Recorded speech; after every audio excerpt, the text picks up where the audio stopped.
Barista spelled my name wrong for 2 years. Turns out it was intentional. I'm Riley, R-I-L-E-Y. 5 letters, not complicated. Yet every single morning for 2 years, the barista at my neighborhood coffee shop wrote Riley on my cup. Sometimes Riley. Once, inexplicably, Riley with 3 E's. I corrected him the first dozen times. He'd nod, apologize, and do it again the next day. Eventually, I gave up. It became this weird routine. I'd order my vanilla latte, he'd butcher my name in a new creative way, I'd take my cup and leave. My roommate thought it was hilarious.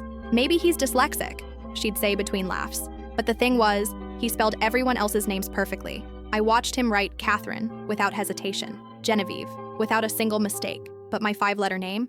Impossible, apparently. What made it stranger was that he seemed normal otherwise. Remembered my order before I said it, asked about my day, noticed when I'd cut my hair. We'd have these brief, pleasant conversations. Then he'd hand me a cup that said Rylig, and I'd wonder if he was messing with me. My friend convinced me he was flirting. It's his way of getting your attention, she insisted. I didn't buy it. Who flirts by misspelling someone's name for 730 consecutive days? Then last Tuesday, everything changed. I walked in for my usual morning coffee, but someone different stood behind the counter. A girl with bright pink hair and a nose ring. Where's the usual guy?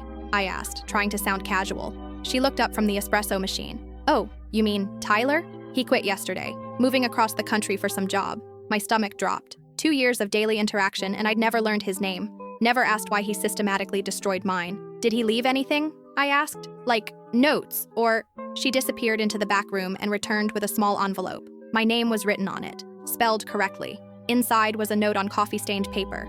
Riley, I'm sorry for 2 years of terrible spelling. Here's the truth. The first day you came in, I wrote your name right. You smiled at the cup, then at me, and it was the best part of my morning. The next day, I misspelled it by accident. You corrected me, and we had an actual conversation instead of just a transaction. So I kept doing it. Every day, a new spelling meant a new reason for you to talk to me. I know it's pathetic. I should have just asked you out like a normal person, but I was terrified you'd say no, and then I'd lose even those brief moments. I'm moving to Portland for a job I don't want, leaving behind the only thing I looked forward to. If you're reading this, I'm already gone, but I wanted you to know. Every misspelled cup was on purpose. Everyone was my cowardly way of holding on to something I didn't have the courage to reach for. Tyler.